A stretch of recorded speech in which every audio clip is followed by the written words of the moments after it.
She thought the signature was surrender, but it was a script, one I wrote myself. Okay, this happened a few weeks ago, and I'm still processing everything, but I need to get this story off my chest because it's honestly one of the most calculated things I've ever been part of. My wife Rachel just learned exactly who she married, and let me tell you, it didn't go anything like she expected. I need to give you some background first. Rachel and I have been married for 7 years. She's a design consultant, built a pretty successful business doing high-end office redesigns and residential makeovers. Very Instagram-worthy stuff, you know the type. Everything curated, everything perfectly arranged.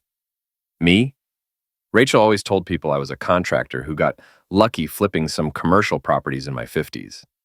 That's the story I let everyone believe, because it was simpler than explaining what I actually did for 2 decades before I picked up a hammer. Before the construction work, I spent 23 years as a corporate recovery consultant. Most people have no idea what that means, and that's kind of the point. When major corporations face hostile takeovers, fraud investigations, or catastrophic partnership collapses, they call people like me. We're the ones who restructure trusts, protect assets, and make sure the valuable pieces don't get torn apart when everything else burns. We don't make noise. We just make sure our clients survive the war. I specialized in forensic dissolution planning during hostile financial events, which is a fancy way of saying I built exit strategies for people who needed to protect everything they'd built. Rachel heard contractor and assumed manual labor. She never dug deeper into my background, never really looked at my tax returns beyond the bottom line, never questioned the regular calls I'd take from someone named Patricia, who wasn't on my contact list.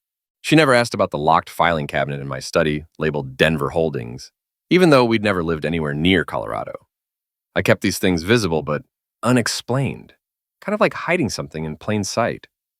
If she'd been curious, really curious about who she married, she would have asked. She never did. So anyway, about a month ago, things came to a head. I walked into my study one afternoon and found Rachel standing behind my desk with her attorney. This guy Brandon, mid-30s, expensive suit, designer tie that screamed, "I'm billing $400 an hour for this." I'd never met him before. Rachel never mentioned hiring legal representation. That should have been my first clue. But honestly, I'd been expecting this for weeks. She slid a stack of papers across my desk with the practiced confidence of someone who thinks they've already won.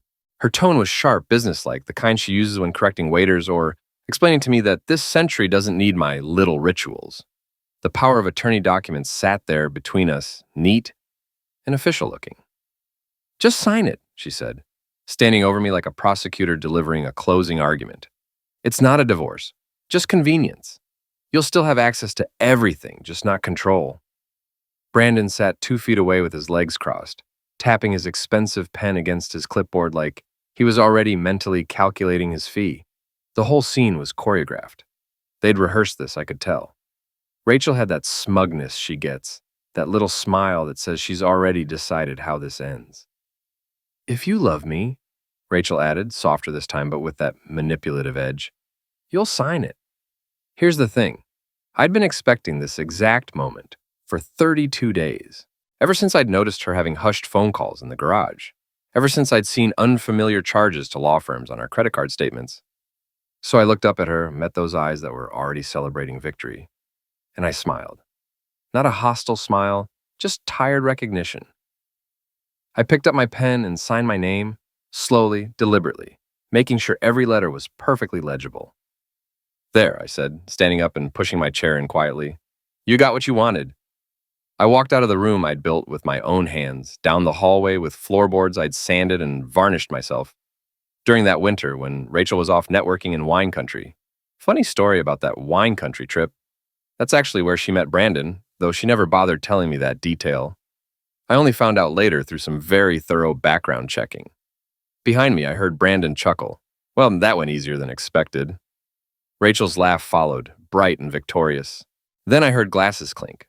Probably a toast to her freedom, to my humiliation, to whatever narrative she'd constructed in her head about finally taking control from the old man who didn't understand modern relationships. What neither of them bothered to notice, what they were too busy celebrating to see, was the second sheet of paper I'd pulled from the lower drawer on my way out. Identical formatting, identical header, identical signature line. Except it wasn't their document. It was mine. Signature I'd just written. Completely different terms. I'd prepared 2 versions of that power of attorney 3 days earlier, knowing exactly how this would play out. Rachel never really knew the house. She lived in it like a hotel guest, rearranging furniture, complaining about shadows and sightlines, ordering expensive pieces that nobody was allowed to actually use. She'd talk about our home, but she meant my showcase. By the time I reached the garage, the signed document was already in a sealed envelope I'd prepared. Now, tucked into a courier bag with an address label pre-printed for Patricia's office. See, while Rachel was playing interior designer and building her aesthetic empire, posting perfect room shots to Instagram and collecting client testimonials, I'd been restoring a different kind of structure. Not revenge, nothing that dramatic, just precision. The kind of careful planning you only learn when you've been the cleanup guy for corporate disasters, when you've watched billion-dollar companies implode and learned exactly how to prevent it. Because Rachel never truly knew who she married. She thought she got a carpenter who lucked into some money. What she didn't know, what she never cared enough to investigate, was my entire professional background before we met. She never read between the lines on my tax returns, the ones that showed regular payments from consulting firms with names like Aegis Advisory and Northern Trust Solutions. She never questioned why I kept receiving calls from Patricia with the Denver office, even though I told her I was retired. She never wondered about the quarterly statements I received from entities with cryptic names and P.O. box addresses. And she absolutely never read the footer on that power of attorney form. Because if she'd done that, if she'd taken literally 2 seconds to flip the page, she might have seen the clause I'd embedded 7 years ago, specifically designed for this exact scenario. By the time Rachel and Brandon had finished celebrating with whatever expensive wine she'd opened, I was already 3 counties away. I stopped at a small rest area overlooking a frozen lake, lit a cigarette I hadn't touched in 6 months, and just laughed. Not because I'd won something, but because they genuinely believed the game had just started when in reality it had ended the moment she brought that lawyer into our home. I drove north to Patricia's office, a small gray building tucked behind a bait shop in a town most people pass through without stopping. The building's marked only by a crooked mailbox with no name on it, exactly the way we designed it. Inside, Patricia was waiting at her desk, trust binder already open. She's in her late 50s, sharp glasses, sharper mind, and she's been handling my asset protection work for over a decade. She didn't ask how I was doing or offer condolences about my marriage. We don't do small talk. "You're late," she said, flipping through pages she'd already reviewed. "Traffic," I replied with a tired grin. She slid a final amendment form toward me, her nails tapping the paper. "This is the last step. Once we file this amendment, the title's completely sealed until the end of the lock period, which means she can't touch it, can't claim it, can't even file a dispute. Not now, not in 5 years," I finished her sentence, understanding the implications perfectly. I signed without hesitation. That house Rachel had been giving tours of for years, the one where she'd hosted designer showcase events and photographed for her portfolio, the one she told everyone was our dream home that we built together, it had been held in a closed trust for 6 years. The original title date put it outside marital acquisition completely. Rachel had never owned a single square foot of that property, not legally, not ever.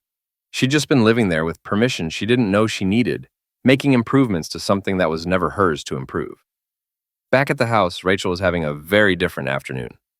She'd spent the hour after I left on hold with the county clerk's office, her finger tapping a wine glass like a telegraph machine, convinced there had been some mistake. The walls around her were suddenly too quiet, too large, too not hers.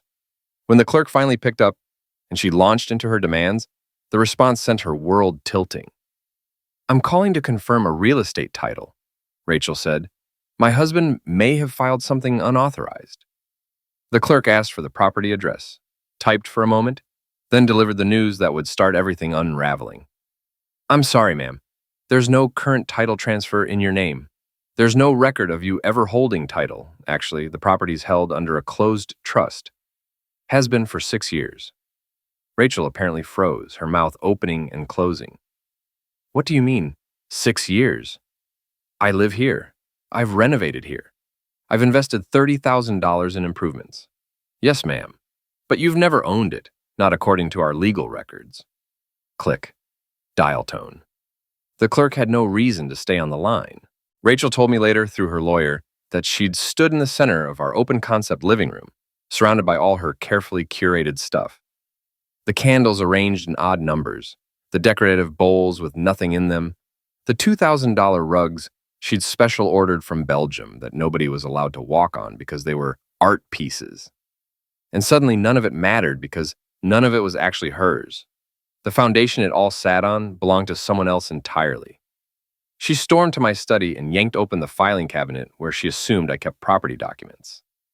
Empty. Just an old Home Depot receipt from 2019. And a half-eaten mint. The framed wedding photo on the bookshelf seemed to stare at her differently now. Like my eyes in that picture knew something she'd missed for 7 years. She screamed. Not the dramatic kind you see in movies, but the guttural, choking kind.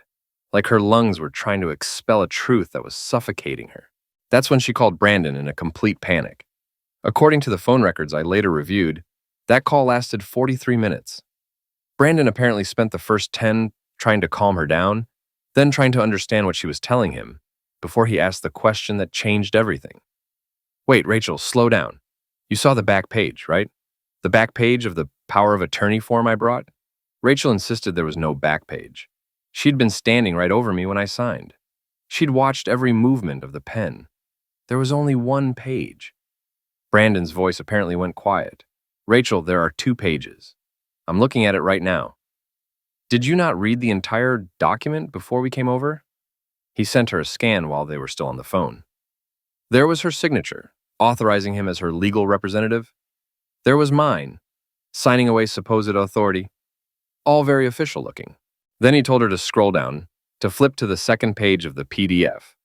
There it was, highlighted in neat blue ink like a surgical strike, waiting 7 years to be activated. Authority revoked upon breach of marital trust, including but not limited to presence of undisclosed third-party legal influence during signing ceremony. Brandon's voice, according to what Rachel later told me through legal channels, went from confident attorney to scared accomplice in about 10 seconds. He baited you. Jesus Christ, Rachel, he baited you. The moment you brought me into that room, this clause activated automatically. Your demand became coercive under trust law. I'm a witness, your attorney, exerting pressure to secure authority. That makes the entire signing process legally compromised. And now that document voids itself. Rachel sat there stunned while Brandon explained the rest. I'd timestamped the signing with my phone's metadata. I'd photographed the document being signed with both of them clearly visible in the background, proving their presence. And the real kicker? I'd recorded the entire conversation. Audio, clear as day, including Rachel's demand that I sign if you love me, and Brandon's satisfied chuckle afterward when he thought I'd folded. One-party consent state. Completely legal. Entirely admissible in any proceeding. He wanted you to push, Brandon finally told her, his voice hollow. He wanted me there as a witness. He wanted this to look exactly like pressure, because he knew precisely what that clause would do once triggered. And Rachel, you walked him straight into a legal fortress, and you locked every gate behind him yourself. Rachel later told her therapist that this was the first moment she realized she might not be dealing with a confused old man who needed guidance. She was dealing with someone who'd spent 2 decades building legal fortifications for people facing corporate warfare, and she'd just triggered every defense he'd carefully positioned. But that was just the opening move. What came next was even more methodical. The following morning, Rachel stormed into our bank like she was preparing for battle. Parked her Tesla sideways across 2 spots, didn't even bother locking it. She slammed her hand on the reception desk hard enough to make the tellers flinch and demanded to speak to a manager immediately. The manager who approached, a guy named Neil with a striped tie and the weary expression of someone who's seen this exact scene play out before, asked how he could help. Rachel demanded full access to our joint savings account, talking about unauthorized activity and her rights as a cosigner. Neil was already pulling up the record, but he paused halfway through, his fingers hovering over the keyboard. Then he turned the monitor slightly toward her. I'm sorry, there's been a control shift on this account. Your name is currently listed as inactive party status. What the heck does that mean? Rachel snapped, leaning over the desk. Neil showed her the documentation. My signature, dated 34 days earlier, notarized with an official stamp. Location of notarization, Dover, Delaware. Rachel stared at the screen in disbelief, her face going pale. Delaware? We live in Westbury. Why does this say Delaware? We've never even been to Delaware together. Neil explained it carefully, probably the way he'd explained similar situations to other people. He established temporary residency there, opened a P.O. box, rented a certified short-term unit, lived there just long enough to meet the state's legal residency requirements for financial filing, then filed the account revocation in that jurisdiction. Under the Uniform Commercial Code, it's valid in all 50 states, including this one. So he moved to another state, lived there secretly, all just to sign bank papers. Rachel's voice was rising, heads turning in the lobby. Technically, yes, briefly, but it was legally sufficient for the purpose. Rachel's hands started shaking as she flipped through the papers Neil had printed. And you didn't think to notify me about any of this? I'm on this account. My name is right there. Neil gave a sympathetic smile that probably didn't help her state of mind at all. The revocation included a deferred notice clause. Under trustee amendment codes, we weren't required to notify co-signers for 30 calendar days after activation. That notification period ended yesterday. Rachel had walked in exactly 31 days after I'd filed the paperwork. Right on schedule, exactly when I knew she'd come looking, once she realized the house wasn't hers. Can I make a withdrawal? She asked, voice barely steady now. You can submit a formal petition to the new controlling party requesting fund access, Neil explained in that careful banker voice. And who is that? Who's the controlling party? He pointed to the screen. Trust ID number, authorized agent listed as me, successor agent information redacted for privacy, co-signing privileges terminated, notification status served. According to Neil, who later told a mutual acquaintance about this encounter, Rachel just stood there, frozen for a solid minute before saying, if he thinks this is over, he doesn't know who he's dealing with. Neil later said he'd replied, no, ma'am, I don't think he ever underestimated you. That's probably why he prepared so thoroughly. Which was probably the most devastating part for Rachel, realizing that her opponent had never once doubted her intentions or capabilities. He'd just prepared accordingly for exactly what she did. Within 48 hours, Rachel's professional world started collapsing like a controlled demolition. Her biggest client, Hightower Executive Solutions, a firm she'd been courting for 8 months, with multiple pitch meetings and design proposals, sent a terse email. After internal review, we've decided to delay the redesign project indefinitely. Please see attached documentation. The attachment was a screenshot of a legal bulletin circulated privately among corporate compliance departments. Rachel's name was highlighted in red. Pending ethics dispute in marital property proceedings involving active trust litigation. Risk assessment indicates potential liability concerns. Recommendation: suspend engagement pending resolution. Another email arrived within minutes from an anonymous Proton Mail account. I suggest resolving your situation quietly. Our firm values discretion above all else. A friend. I want to be crystal clear about this part. I didn't leak anything directly. That's not how I operate. I do clean work, surgical work, not dirty tricks or reputation destruction. But someone in my professional network, maybe Patricia, maybe my daughter Claire, who works in corporate compliance, had quietly flagged the trust dispute, filing to public compliance archives. Everything was perfectly legal, properly documented, technically just a matter of public record for anyone who knew where to look. But in Rachel's industry, where reputation and discretion are everything, it was professionally catastrophic. More emails followed throughout the week. Every major client backed away with polite corporate language about internal policy reviews and reconsidering project timelines pending clarity. Trinform Solutions, a startup she'd done 3 concept rooms for, sent a brief message. We're pausing all projects pending ethics clearance. No further explanation available at this time. Her Instagram, which she'd carefully built to over 40,000 followers, with perfectly styled room shots and design philosophy posts, suddenly had comments on every post. Isn't this the lady from that trust drama? And karma's real, huh? And aren't you getting sued or something? People she'd never interacted with were tagging her in posts about prenups and asset protection, turning her into an object lesson. Her freelance team went silent. One of them left their shared Slack workspace without explanation. Another stopped responding to messages entirely. Within a week, her entire professional network had quietly distanced themselves, not because they'd taken sides, but because association with ongoing legal disputes is bad for business. Rachel tried logging into the tax software we'd used for 6 years, the system I'd insisted we implement for security and backup redundancy. She typed her password once, then again more forcefully, access denied. She clicked the password recovery option, entered her security codes, verified through her email. The system responded, "This user account is no longer recognized in this system."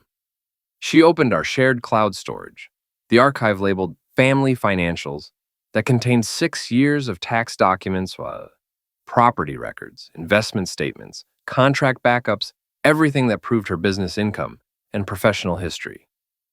The folder was gone. Not empty, but completely removed from existence, like it had never been created. When she called Brandon in absolute panic, his explanation was clinical and defeated. "He's not deleting anything, Rachel. He's relocating it. Every shared record is being archived into sealed trust containers. Your user permissions were tied to your account co-signing rights.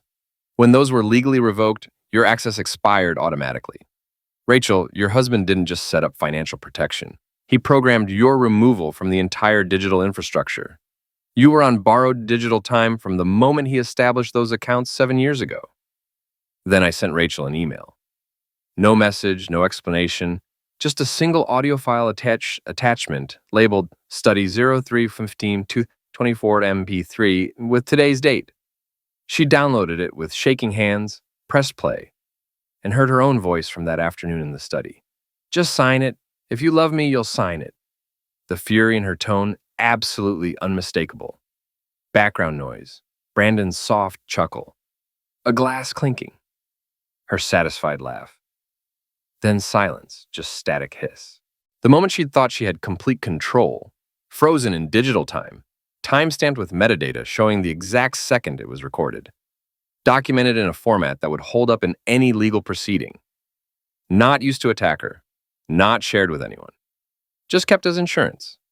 Perfectly preserved evidence of coercion that made their entire power of attorney attempt legally void. Rachel apparently broke down completely at that point.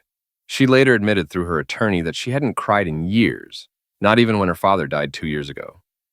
But that day, the tears came like something fundamental had cracked inside her chest. Because this wasn't retaliation or revenge or anger. This was methodical removal. I wasn't trying to hurt her or ruin her or punish her. I was simply unmaking her presence from my life with the same precision she'd demanded I use when I renovated our kitchen to her exact specifications. Desperate and completely isolated, Rachel went to see Dr. Morrison, the couples therapist we'd seen sporadically years ago during what Rachel called our communication issues phase. The doctor looked older now, her short bob grown out and streaked with silver, but her eyes still had that maddeningly neutral therapist quality that made you feel like every word was being analyzed.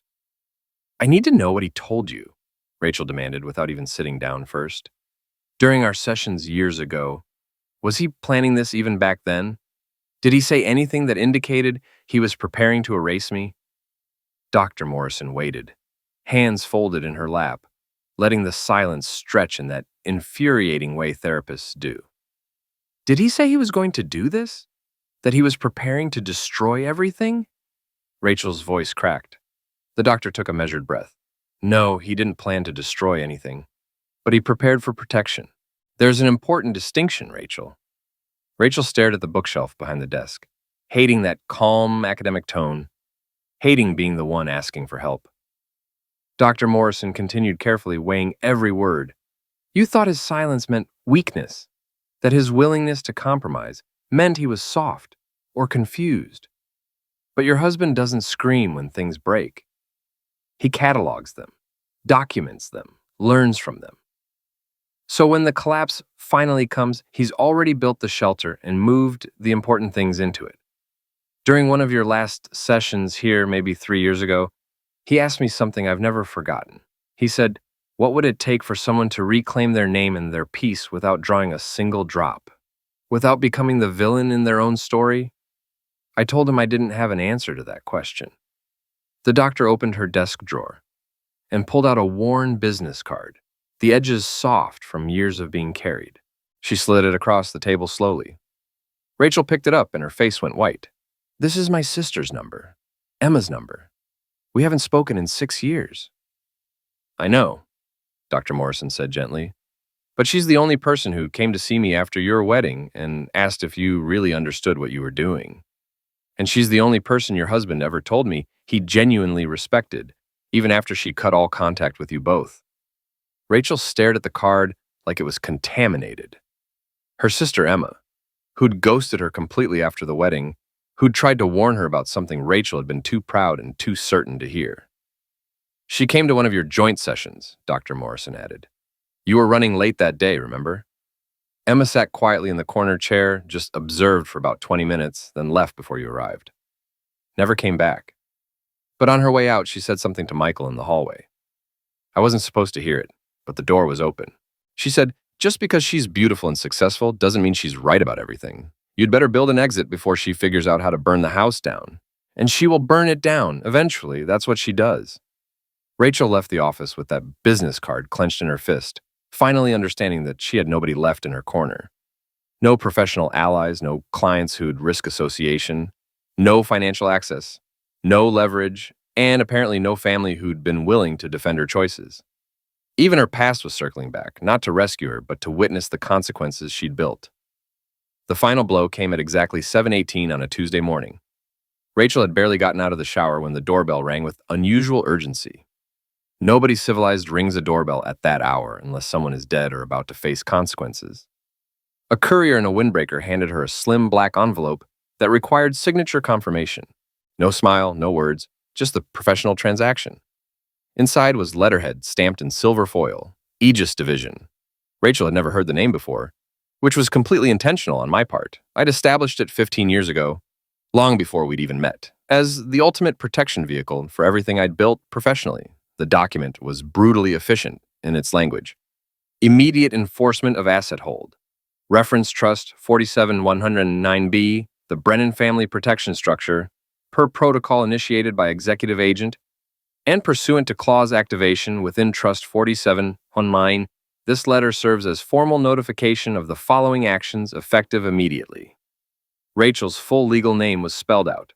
Rachel Murray Thompson Brennan. You are no longer authorized to access, claim, alter, modify, or dispute any holdings, assets, or structures listed within the family asset portfolio as managed by Aegis Division.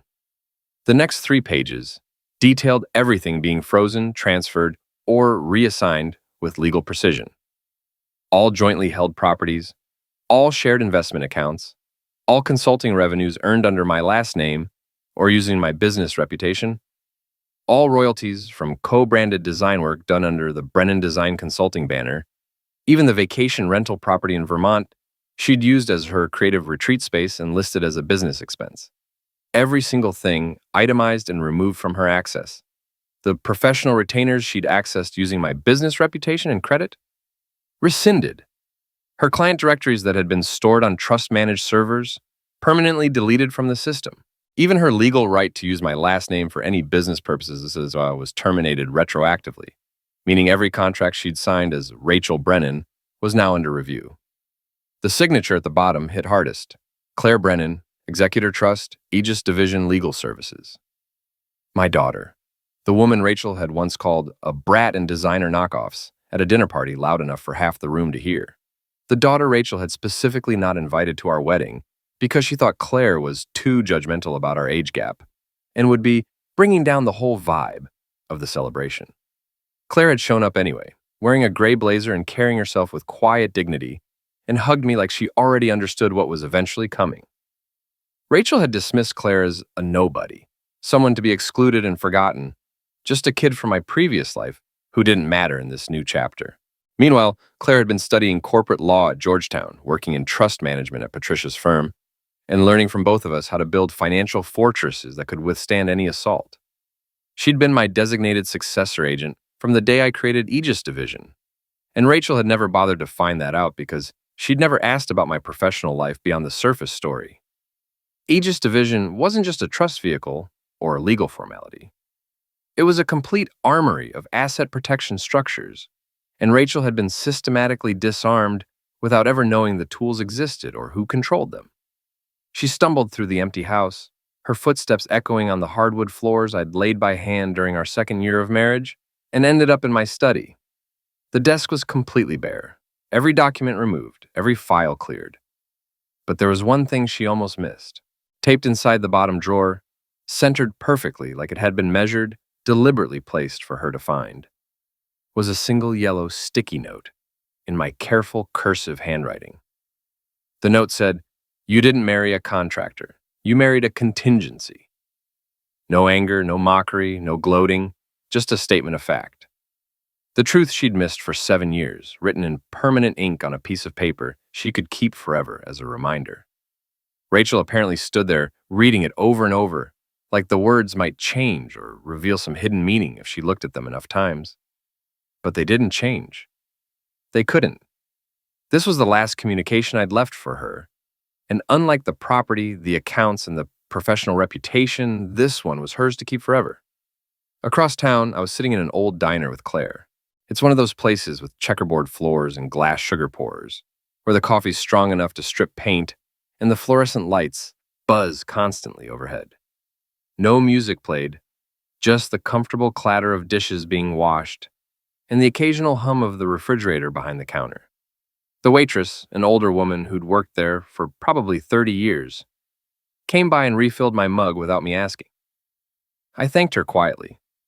Claire stirred her tea with measured calm, watching me the way she's watched me since she was 12 years old, with that ability to understand what I'm thinking without me needing to say anything out loud. I didn't speak much. With Claire, I've never needed to. She understands the value of silence, of letting actions speak louder than explanations.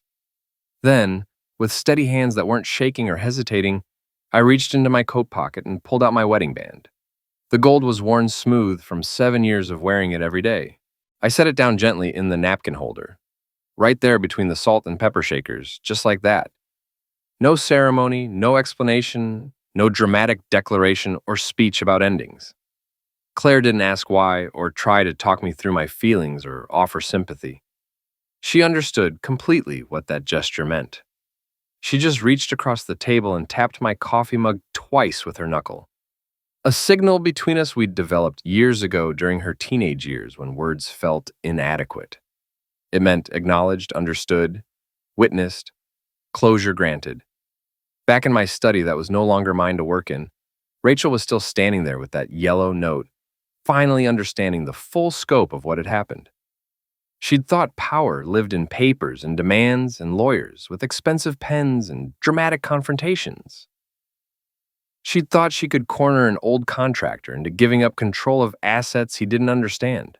She'd confused silence for weakness, patience for passivity, and careful preparation for simple-minded surrender. She'd wanted power and control and leverage. What she got instead was a masterclass in the difference between reacting emotionally and preparing strategically, between demanding immediate compliance and designing long-term protection, between thinking you're in control of a situation and actually having built the entire playing field before the game even started. The quiet ones, the ones who don't raise their voices or issue threats or make dramatic gestures or announce their intentions, we're the ones who sign papers with one hand and rearrange your entire world with the other. And you never see it coming until every piece is already in place, every exit sealed, every contingency activated, every protection engaged. Rachel had brought a lawyer to what she thought was a simple negotiation. I'd brought a lifetime of professional expertise in corporate asset protection and dissolution planning. She'd tried to take control in a single afternoon with pressure and manipulation. I'd been building defenses for 7 years, since the day we signed our marriage license. She thought the game started the moment she slid those papers across my desk with Brandon watching. I knew it had ended the moment she decided to treat me like an obstacle to be managed instead of a partner to be respected. And that's the story of how my wife learned exactly who she married, what his actual profession had been, and what happens when you try to outmaneuver someone who built exit strategies for billion-dollar corporations. Not a contractor who got lucky. A contingency planner who never stopped planning. A man who built the exit before she even thought to look for the door.